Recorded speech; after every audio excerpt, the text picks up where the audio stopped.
thank you so much for taking time out of your busy schedule, man. Dude, thanks for pushing back. I appreciate it. Yeah, absolutely. I got to tell you, I first heard of you. You were doing a Facebook Live video right after the Mandalay Bay shooting. You were walking past the white crosses, and you were just talking about how important family was to you, and like say, go out and hug people. And that video, man, I was like, oh, this guy's awesome, man. I've been following you ever since. So thank you for posting that video, man.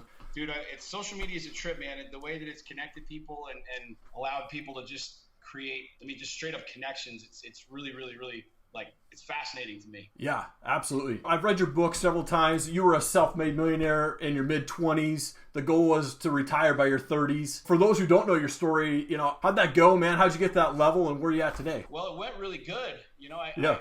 I was very successful at a young age. I grew up in a single-parent home. I cover some of it in my book, and anybody that's followed me on social media kind of knows the story. But, I made a lot of money in my early 20s and had this idea of what success was, what it looked like, what it smelled like, what it should be like. I ran really, really hard, and maybe it was compensating for something in life. Maybe it was, daddy issues, call it whatever you want, but I ran super hard and found a lot of success.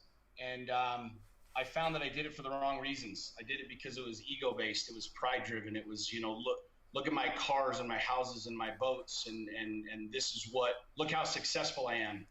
But inside I was drowning. I was dying. I didn't know who I was. I didn't know why I was doing any of this. I didn't know what I wanted in life, and moved into my early 30s, 30 years old. I decided to burn my whole world to the ground, and I left my marriage of 10 years. I literally walked out of a business that I had built from scratch that was doing $20+ million a year revenue. Didn't take money, didn't take cash, didn't take a single thing. I literally just walked out and went into what I like to call my wilderness, which is basically me sticking my head up my ass, feeling sorry for myself, drinking myself to oblivion, and doing everything I could to try to figure out why I was even here on this planet, let alone, purpose and the whole thing. And that led to a lot of depression, a lot of darkness. And one night I ended up putting a gun in my mouth and contemplated blowing my brains out. And had that experience you see in the cartoons with like the angel and the devil, talking about. I was literally rationalizing with myself the entire night of why I should kill myself and why I shouldn't kill myself. And God willing, I woke up the next day and decided that I needed some help. And it wasn't an addiction thing. It wasn't a drug thing. My divorce wasn't because of cheating or lying or infidelity or whatever. It was just emotionally, I just shut off. I didn't know what this whole experience was about. And, I went on a journey, and I decided to go into the places in my mind and my heart and my soul that I was told were scary and dark and dangerous and that nobody wanted to go into. And I found that what I like to call, and what my next book's title is Your Mess is Your Message. And I was afraid of sharing with everybody who I really was, like how I really felt. We have these conversations of what alpha is, right? And alpha is just this beat on your chest, make a ton of money, fuck everything that you can, be this guy, just fucking rage. And I found that that led to a lot of unhappiness. And I found inside that it's the exact opposite of what alpha is. And so I started sharing that journey on social media, and have had a couple of my posts go viral over the last 4 years, and to the tune of almost 900 million views, and hundreds of thousands of followers, and millions and millions and millions of comments and shares and likes. And I've grown this huge social presence and a business, and my company now, which is Lions Not Sheep, all around that same concept, all around that understanding that you and I are just as fucked up as the next guy. And the next guy and the next guy, and us trying to pretend that we're these islands are what's causing us so much contention, causing us so much grief, causing us so much pain, and helping people understand that, like, we've got one shot at this deal. We've got one shot at this life. And, I don't want to be that dude that's laying on his deathbed saying the same thing as all these other assholes, oh shit, I lived this shitty life because I was worried about what you'd think or he'd think or she'd think. And so, that's kind of brought me to this place here, and why I wrote my book and why you and I are having this conversation. Come on, man. When I read that in your book, that you put that 9mm in your mouth, man, my heart just sunk, because I have family members that I've dealt with around suicide, and man, I couldn't imagine being on the other side of your family being on, getting that news, right? And so happy and proud of you for pulling out of that, man. I mean, that's awesome. You did what a lot of guys don't do, and you reached out to your buddy, you asked for help. You know, what was going through your mind when you were making that conversation or making that call to your buddy saying, look, man, I need to get this thing figured out? Well, what I did, you know, I have been really successful in business. So a lot of people find themselves where they're not successful, or they don't have money, or they hit that rock bottom or whatever. Yeah. What I couldn't figure out is why I was angry. And that was what I reached out to him. The first thing I said to him is, I'm like, dude, I need help. And he's like, what do you want? I'm like, I don't want to be angry anymore. But I didn't know what I was angry at. I was angry at everybody. I went through this divorce and I cut everybody out of my life. I cut my family out. I blocked everybody on social media. You know, I never cursed God, but I was like, what the fuck is this whole thing for, right? Yeah. I was angry at the market. I was angry at banks. I was angry at my business partners. I was angry at my employees. I was just angry. And as I peeled everything back and started understanding, you know, why and what it meant, it was, you know, me being in this place where, like, it's very simple for me to explain now. It's like I was full of shit. I was just lying. And the more I lied, you know, people would ask me, how you doing? I'm good. Right? That's what we say. What guys say. Yeah. And it was that, like, I want to talk about it, I want to share it, and I want to open up, but that's what pussies do. Right. And that's like weakness, because weakness isn't allowed, and weakness isn't what we're supposed to do. And it just, I started bubbling up with just anger, and I got more and more and more and more angry. And it wasn't in anybody else. It was just the simple fact that I was a fucking liar. And that's what changed with me is that first post that ever went viral after 2 years of fighting with my ex, after massive, like, contention and lawyers and restraining orders and just crazy insanity. Like, I sat down on my bed one night and I just shared my truth, you know, and I talked about how I was an asshole. Yeah. And how I didn't have answers, and how I was scared, and how I was, like, make a ton of fucking mistakes, which we don't acknowledge. We don't ever admit as men. We don't do that. And that was the first post that went viral. And two things happened for me that in that moment. Number one, I saw that I wasn't alone. I mean, millions of people saw this post and literally had tens of thousands of comments and hundreds of thousands of shares. It went across the world. And I realized that that message resonated with a lot of people. And it was my darkness. It wasn't this beautiful sunshine like, hey, look at my happy family at Disneyland. It was fucking dark. Yeah. It was me talking about wanting to kill myself and end my own life. And I was like, shit, why do so many people resonate with this? And then the second thing that happened is I felt better. I just felt better. I felt better getting this off my chest. I felt better talking about this, right? And there wasn't the but.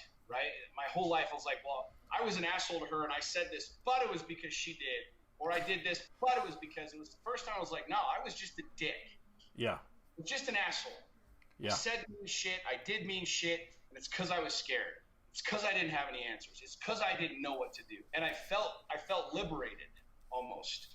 Yeah, right. Just, like, this freedom. And I was like, well, shit, if this is the recipe for this, like, to connect with other people, number one, and to feel better, why don't I do it more? Yep. And so I kind of went on this journey of, like, opening up my world and my life. And anybody that follows me on social media or knows me now knows that, like, they know my kids' names, they know what I like, what I don't like. I mean, my dog's names and shit, because I'm just open. Like, I share all of it. I share the good days. I share the bad days. I share when I'm up. I share when I'm down. I share when I don't know, or when I fuck things up. And it's just become this form of liberation for me. Like, I feel free. And where my whole life I had felt just squeezed, like, in this box, like, just this angst. And I think that's the reason, truthfully, right now, that, you know, the conversations that I'm having with people on a global level and my coaching and consulting and everything else is, you know, we're wondering why so many men are killing themselves. Right. At an all-time high. I think it's simply because of this, because we're in this box and we feel like we have to be in this box and stay in this box. And so we lie and lie and lie and lie until we reach a breaking point and either do kill ourselves or do something else dramatic. And you know, that's the mission and the vision of Lions Not Sheep, is helping people see that, like, everybody's just as fucked up as the next guy, right? Yep. And so these lies, they're not doing anything to anybody else, they're just hurting you. You're sinking your own shit. Right, absolutely. And I also saw on your website, you have a Lions Den experience. How's that gone? How did you put that together? It looks like just an awesome experience for men to jump in. Is that still something available? Yeah, we're actually getting ready to start it back up here in the fall of 2019. I took a year and a half off from it. I didn't want to do it. I didn't feel compelled to do it, which, you know, I want to be pure in all of my intentions and what I do and why I'm doing stuff. But it became radically powerful for me. And it was something that I experienced. I went to an experience, a 3-day thing with you know, other men. And this is kind of where I started learning about a lot of this darkness and understanding it. And it's intense, man. I mean, we're full of shit. I mean, the simplest way to put it is we're full of shit, and everybody watching this knows what I'm talking about. You can put on the armor, you can put on the flex, you can show up like a badass. It's typically like like I'm reading an incredibly powerful book right now, The Way of the Warrior. Yes.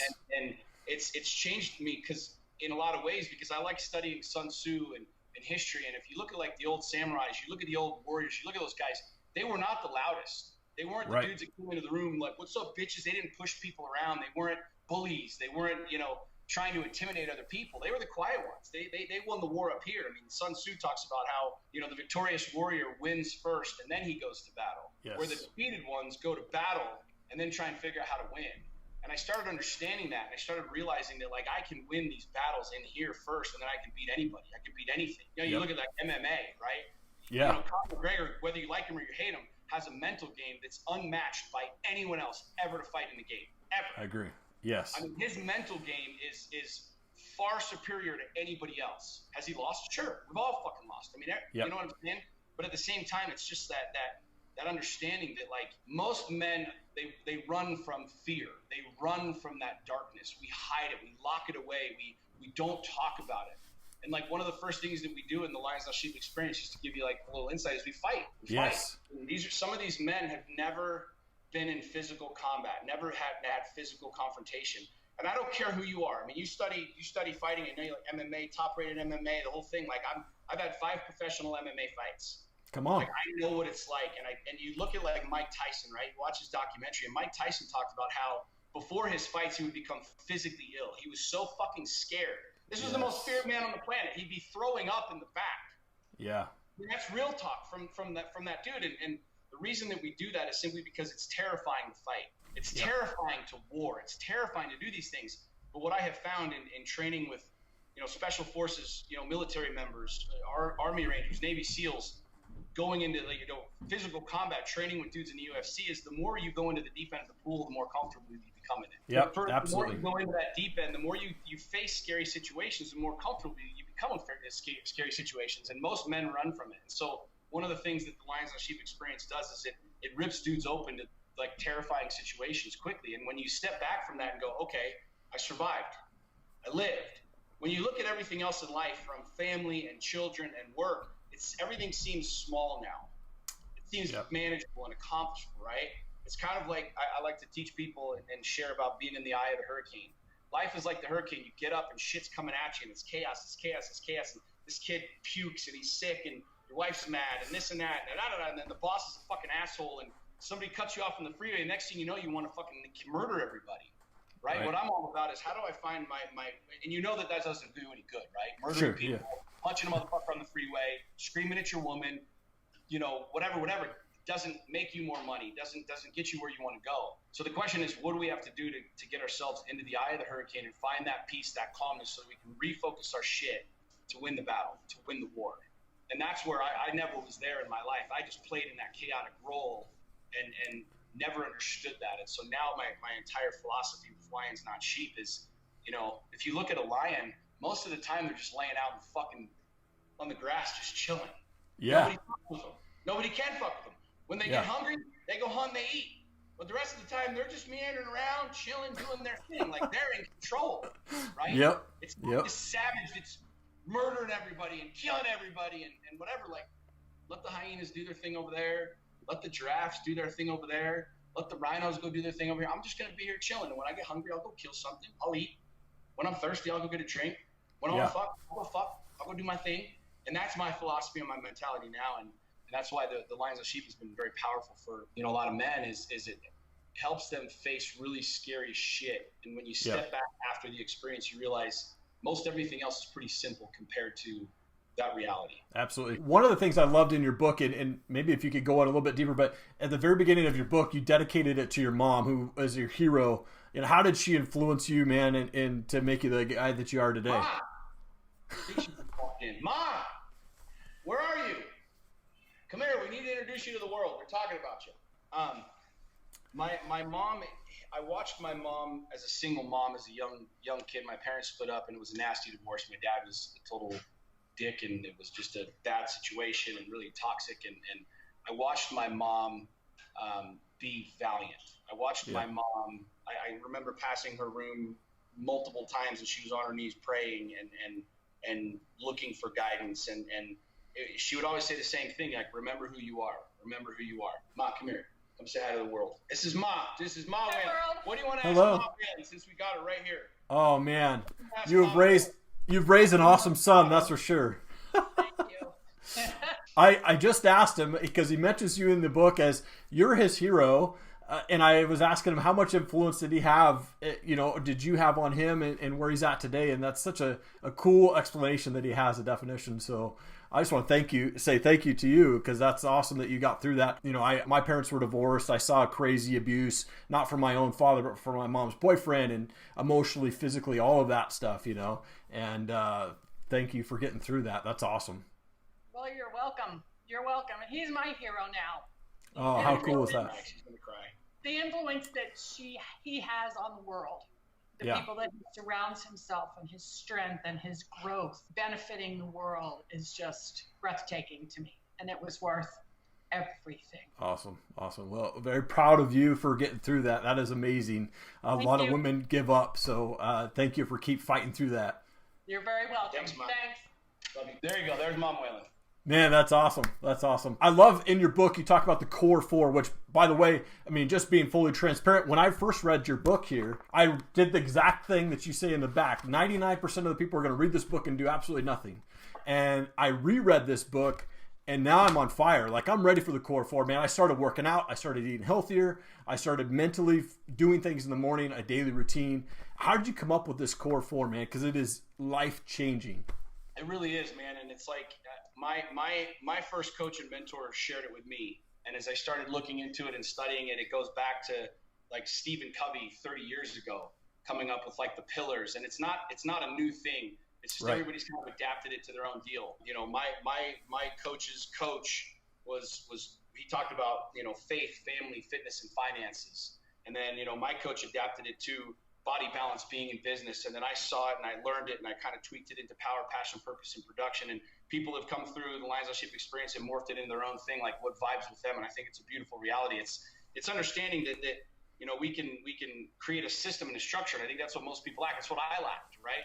It was get up in the morning, take a deep breath, and just go to war. And it was just chaos. And if I have time, I'll work out. And it was just like, I got a call and shit, I got an email and it just became, life was just chaos, right? Yeah. And I saw that there's a way to create a system around this, right? And one of the things that I'm a firm believer in, is the king eats first. It's something that I talk about with Lions Not Sheep. And what Core 4 really is it allows me to put my mask on first. There's a lot of men, the philosophy of life, whether you're religious or not religious, or whether you're born or raised in a Christian household where it's like, sacrifice for everyone, do for everyone, be there for everyone. There's a lot of people struggling because that's what they believe and that's what they do. And the reason is because they don't take care of themselves. And the noble thought and the noble saying, which a lot of men watching this would say this, is if the plane was going down, I'd put my wife's mask on first and my kid's mask on, and I'd help my mom and my dad and my grandma and everybody else.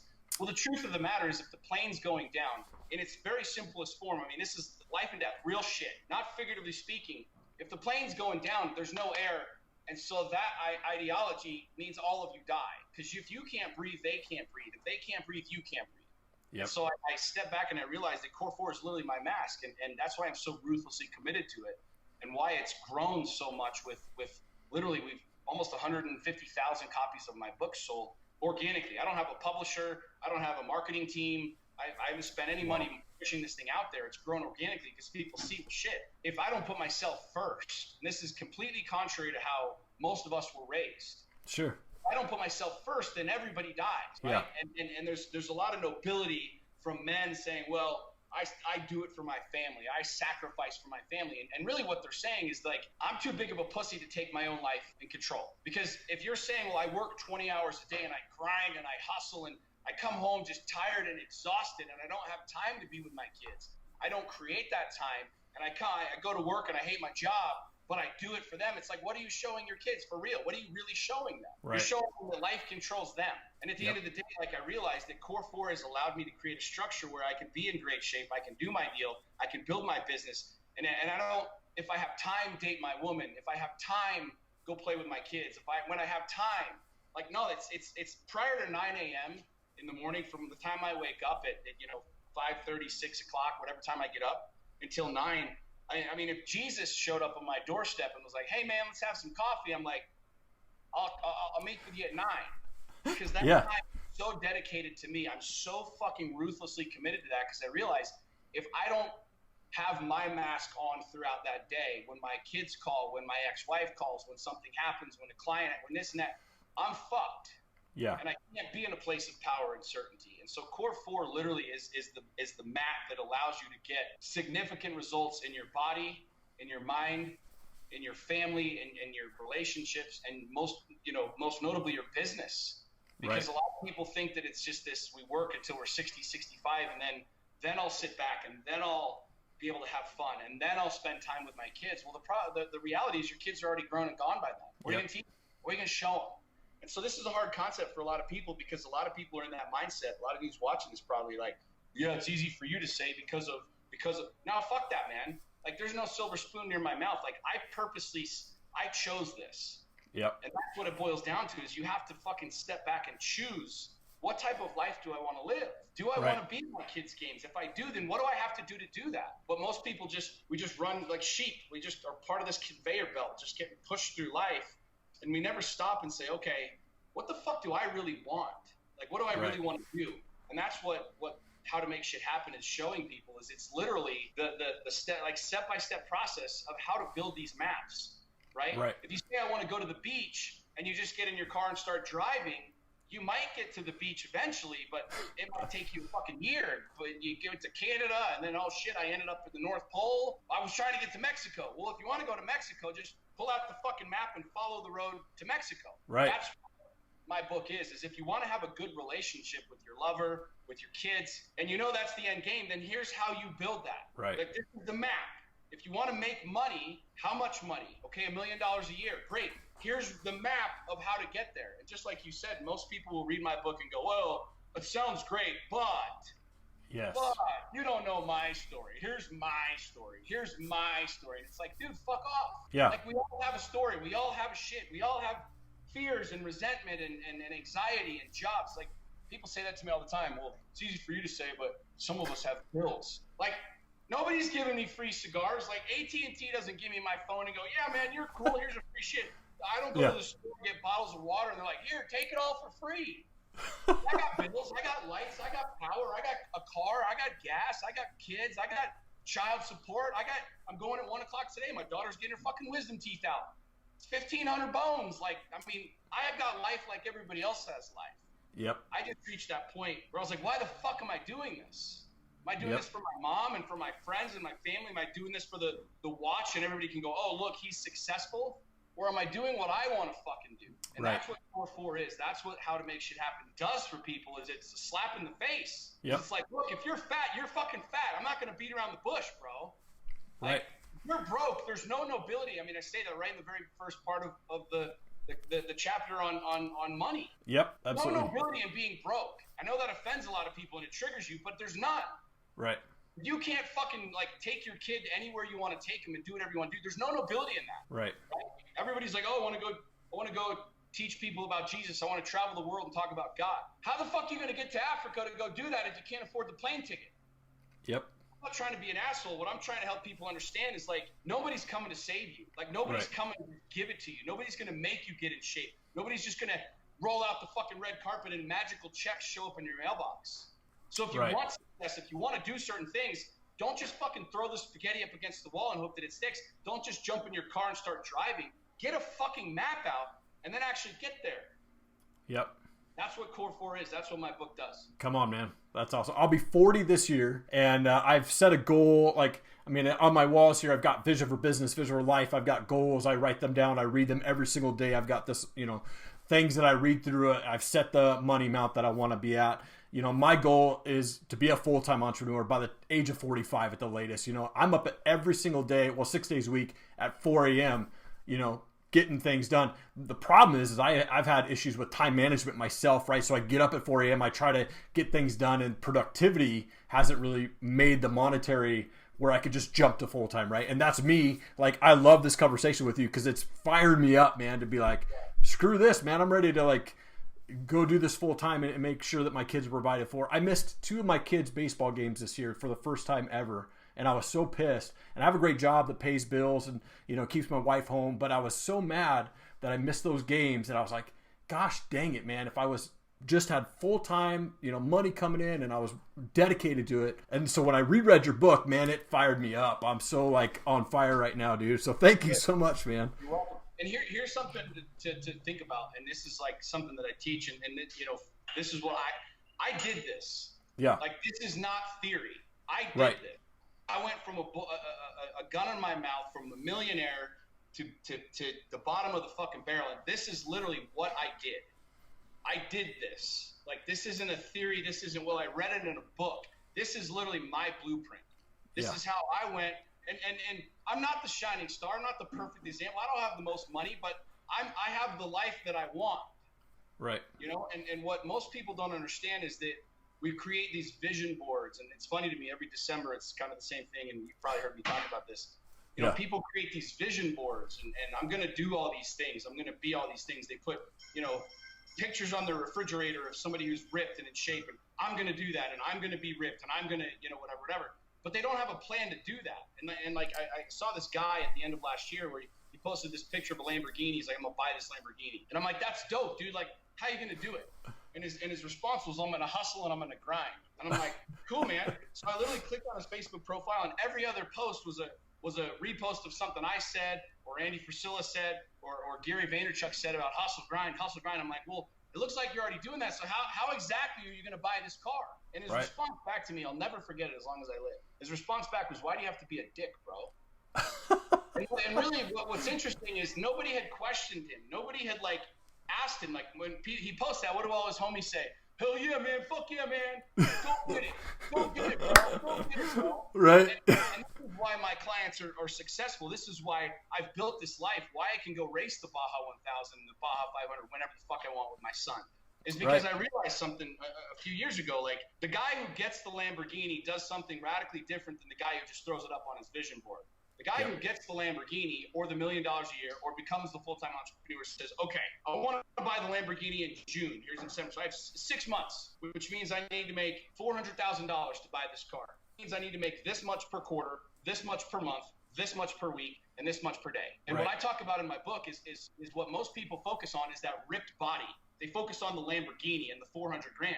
The dude who buys the Lamborghini in June is the dude who's only focused is that one thing per day. Talk about eating the elephant. Like, people try to fit the entire elephant, save the entire game, and do the entire deal with one big bite, and it's not possible. Right. But hit me up in 6 months, and I'll have already consumed 2 elephants because I'm just sitting there with my knife and fork taking a small bite every single day. Every single day. If you got to make $1,000 a day, all you're focused on is that $1,000 a day. And then guess what happens in June? The money's sitting in the bank account, and you go buy the Lamborghini. Same thing with you becoming an entrepreneur. What is it going to take for me to be full-time? $1 million. Great. That means I need to make this much per quarter, this much per month, this much per day. And if you're focused on that small task and that small item, that small bite every single day, that's how you get huge results, period. Whether it's your body and fitness, whether it's your bank account, if you've got $1 in your bank account and you focus on not making $1 million, but making another dollar, guess what? Now you have $2 in your bank account. And then if you focus on another dollar, you now have $3 in your bank accounts. And some people are watching this going, no shit, bro, that's fucking easy. But most people won't do it. Yeah, most exactly. People focus on the $1 million, and then come December, they're like, oh man, I'm like, how's the Lamborghini? Are you driving it? Well, shit, life happened. Life happened. And this happened, and I had a medical bill, but this year is going to be my year. I'm for sure going to do it this year. And this is why most people don't get results, is because they're trying to do the whole fucking thing. And what I coach my clients on is take a small bite every single day. And if you take a couple small bites, you end up eating the entire fucking elephant. Exactly. Man, that's awesome. So what's on the horizon for you? You got this new book, I think, coming out, right? You said? Well, I'm writing it. I'm starting to write it. Okay. Who knows when it'll be done. Okay. I have no idea. But I'm writing that and getting ready to relaunch the Lions Not Sheep experience. I've got a tech company, an app that I developed that we're getting ready to launch called Meters. I'm super, super, super excited about, super passionate about. Man, I mean, my kids are out for the summertime. We're getting ready to go to the lake and have some fun and do some shit, and life's good, man. Awesome, man. Well, hey, do you care if we do some rapid fire questions real quick then on you? Do it. So do you have a favorite band or favorite type of music that you listen to? Dude, I have the most eclectic playlist you'll ever. I'll listen to Pavarotti, to Metallica, to Biggie, to freaking Andrea Bocelli. Come on. I think you said this, but do you wake up between 5:30 and 6 every day? I was trying. I try to be up about 6 o'clock. I've been doing things a little bit differently, but yeah, I try and be up. 4 a.m. I don't know how the fuck you do that. I don't want to be up at 4 a.m. Man, it's I put the kids to bed by 8, and I'm usually asleep by 8:30 or 9. But sometimes it's 5 hours sleep, sometimes it's 6, man. But yeah, I've been doing that for almost 10 years. I've learned my body well enough to know that if I don't get 8 hours of sleep, I'm a dick. Gotcha. I can't function properly. So some people say I operate at a different level too. I typically work 2 to 3 hours a day. Yeah. But those 2 to 3 hours, I get more done than most people do in 10. And again, that's what I talk about in my book is how to do that, right? It's not some mystical, magical thing. It's like if you were like ruthlessly committed with 0 distractions and 100% clarity, you could get more done in 1 hour than most people do in 10. Yep. But we typically don't do that. We're like all over the place and discombobulated and people running in and taking calls and responding to emails and looking at social media. And then 5 hours later, we're like, where'd I get done?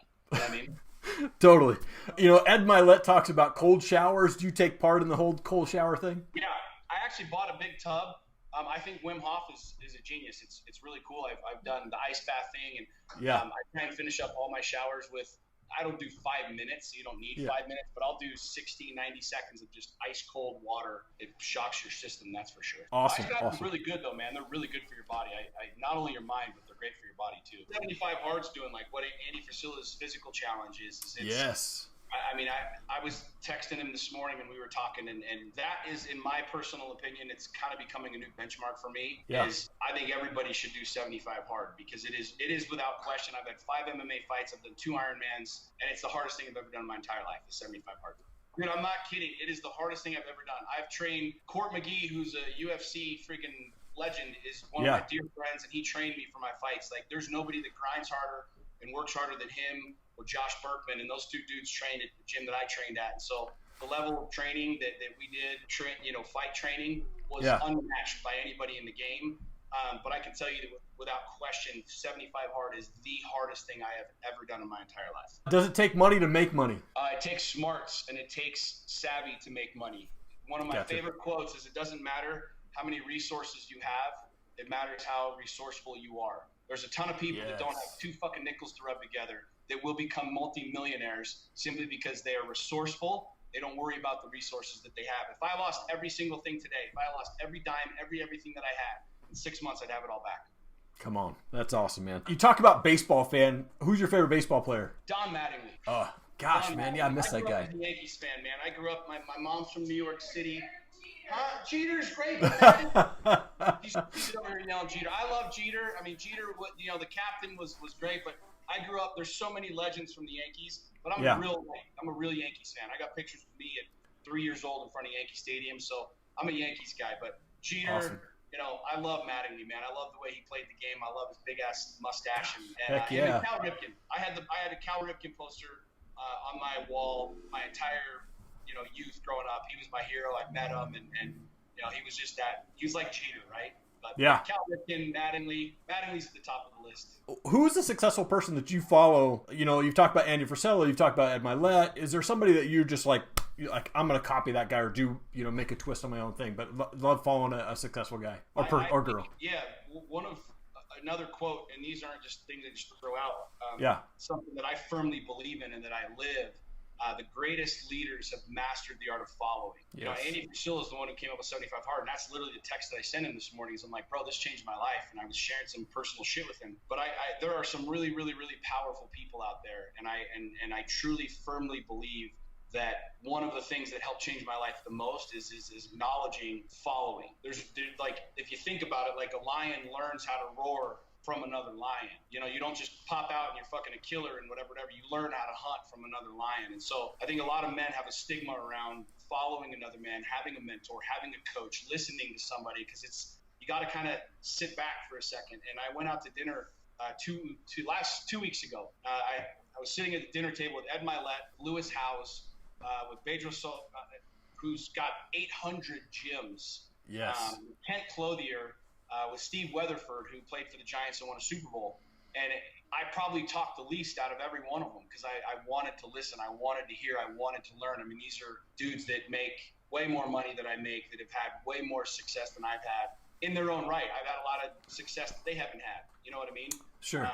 But Ed Milet and Andy Frisilla are two dudes that I have built friendships with, that I truly look up to and admire in a lot of ways. And what's interesting is we share a lot of stuff back and forth. I mean, there's things that I've done that I've been able to help them with, which is, very, very humbling. But those are two dudes that live the game. And that's, to me, the big thing is, like, we take advice from the wrong people. And I know this is a longer answer, but people need to hear this. Like, we take advice from the wrong people. We listen to the wrong people. Just because it's your mom and dad doesn't mean you have to fucking listen to them. No offense, Mom. But, like, at the end of the day, like, I want to listen to people that are doing what I want to be doing. I want to take advice.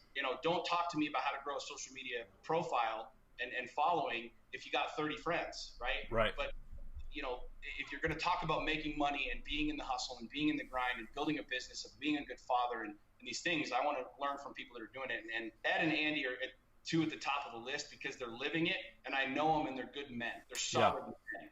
My son I sat here, and my son sat in between me and Ed, at dinner, and my 13-year-old, and those guys are imparting wisdom on him that hopefully he never forgets. Right. But you've got to step back and check ego and realize that there are people that are doing things way bigger than you, way better than you.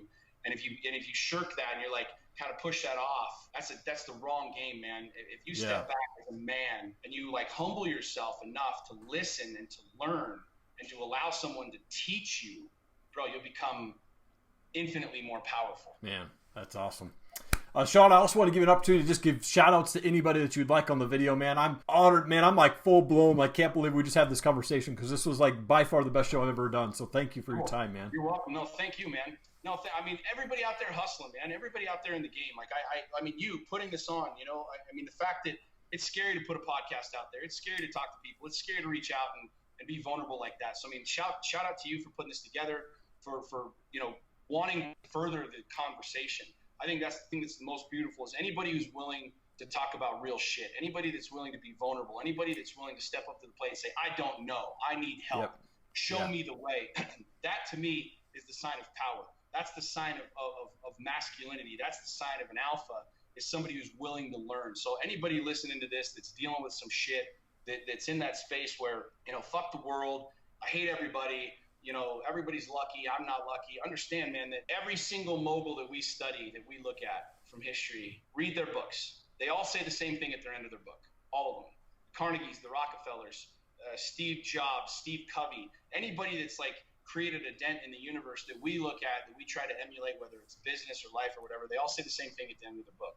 If I could go back and trade places, if I could go back and do it all over again, I would have done it differently. And understand that our time is coming. Like, we will get to that space. Like, whether you like it or not, whether my beard grows, your beard grows, doesn't fucking matter.